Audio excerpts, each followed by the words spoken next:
मौत का सामने आया है वो तकरीबन 35 तक पहुंच गया, यानी कि 35 लोगों की इस मामले में तक मौत हो गई है। और तस्वीरें हम लगातार आपको सुबह से दिखा रहे हैं कि लापरवाही का ये जो आलम आप लोगों ने देखा, ये जो अब मलबा आप देख रहे हैं, इतनी बड़ी लापरवाही और कहीं इससे भी ज्यादा बड़ी। और जिस तरीके से हम डॉक्टर से बात कर रहे हैं, डॉक्टर जिन्होंने पोस्टमार्टम किया वो भी इस बात को लेकर हैरान थे कि जिस स्थिति में उनके पास डेड बॉडी पहुंची, तो ये बता पाना बेहद मुश्किल कि क्या ये बच्चे की बॉडी है या कोई एडल्ट है। तो आप इसी से अंदाजा लगाइए कि क्या स्थिति उस समय रही होगी जिस समय इस पूरी जगह पर आग लगी। आप ये देखेंगे पूरा ओपन एरिया है, लेकिन कल जब आग की लपटें यहाँ से उठ रही थी तो तकरीबन 5 किलोमीटर दूर तक जो धुएं का गुब्बार था वो लोगों को नजर आ रहा था। और एकाएक करके तकरीबन 4 दर्जन से भी ज्यादा फायर की जो गाड़ियां हैं, दमकल विभाग की गाड़ियां यहाँ पे मौके पर पहुंची हैं। अपने दर्शकों को बता दें कि गुजरात के जो गृह मंत्री हैं वो अभी भी यहाँ पर मौजूद है, लगातार सिचुएशन को मॉनिटर कर रहे हैं। लेकिन सबसे बड़ी जो स्थिति यहाँ पर है उन पेरेंट्स के लिए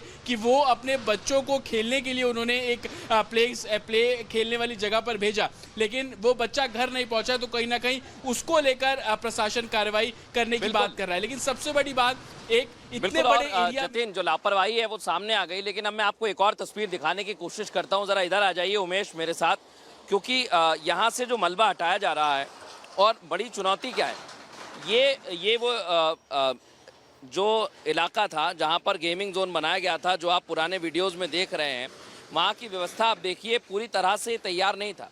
यानी ये जो कंस्ट्रक्शन वर्क है ये सिर्फ इतने ही एरिया में, यानी इसके आगे नहीं था। थोड़ा और आ जाइए, मैं आपको आगे की तरफ दिखाता हूँ, क्योंकि यहाँ पर कार भी रखी गई थी, बॉलिंग जोन बनाया गया था। और आप सामान जब देखेंगे, ये देखिए आप, जो कंप्रेसर रखे हुए थे एसी के वो पूरी तरह जल गए हैं, क्योंकि कोई निकासी का द्वार ही नहीं था। यहाँ से आप आगे की तरफ बढ़ेंगे तो ये पूरा जो इलाका है, यहाँ पर मुझे बताया जा रहा है कि डीजल के कंटेनर जो हैं वो यहाँ पर रखे हुए थे, जिस वजह से धमाका भी हुआ है। और कुछ गड्ढा भी हमें यहाँ पर दिखाई देता है, ये आप देखिए ज़रा, इधर आ जाइए उमेश, यहाँ पर देखिए आप, ये जो गेम जोन रहता है उसमें काम करने वाले शख्स हैं, वो इस तरह की जैकेट भी पहना करते थे, उनका कुछ सामान है। और यहाँ पर आप देख सकते हैं किसी के कपड़े पड़े हुए हैं, कोई यहाँ पर टायर देख सकते हैं आप, बहुत ज़्यादा हैं। और मुझे ऐसा लगता है कि ये जो इलाका था यहाँ से बाहर ही नहीं निकल पाई जनता, क्योंकि 3 फ्लोर थे और सीढ़ी जो थी उसको जैसे ही आग लगी, एक ही सीढ़ी थी, तो उस ओर भागने की कोशिश भी की गई, लेकिन इमरजेंसी एग्जिट पूरी तरह से बंद था। और उसी का एक बड़ा नतीजा है जो ये गड्ढे हमें नज़र आ रहे हैं, जो ये मलबा हमें नज़र आ रहा है।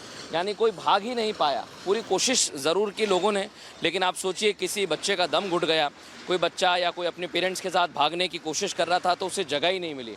और उसका बड़ा कारण है कि यहाँ पर ज़्यादातर जो मलबा है लोहे का था, इसके अलावा आप देखेंगे फोम का इस्तेमाल किया गया है, कपड़े रखे हुए थे और वो ज्वलनशील थे, इसलिए बहुत ज़्यादा संख्या में जलते चले गए। देखिए अभी भी ये जो है इस तरह की कुछ जैकेट्स पहनाए जाते हैं जब भी आप गो कार्टिंग के लिए जाते हैं गेमिंग जोन में, तो इस तरह के कुछ कॉस्ट्यूम आपको पहनाए जाते हैं। यानी कॉस्ट्यूम तक जल गए हैं, क्योंकि निकालने का ही समय नहीं मिला, भागने का समय नहीं मिला। और मैं नीचे यहाँ पर देख पा रहा हूँ इलेक्ट्रिक बोर्ड यहाँ पर नज़र आ रहा है, यानी आग लगने की वजह से शॉर्ट सर्किट हुआ और इसलिए आग फैलती चली गई। नीचे से भी मैं कुछ देखने की कोशिश कर रहा हूं, क्योंकि यहाँ पर अभी तक जो तस्वीर नज़र आ रही है